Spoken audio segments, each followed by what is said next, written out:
lives in you. This gives you assurance of sharing His glory. Okay friends, இப்போ பாட்டு பாடலாமா?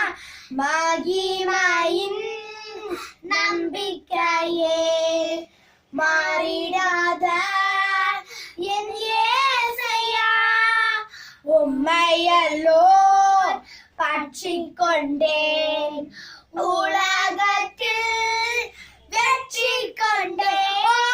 துதித்து துதித்து மகிழ்ந்து புகழ்ந்து தூயவர் உம்மை நான் பாடுவேன். Okay friends, Jesus lives you.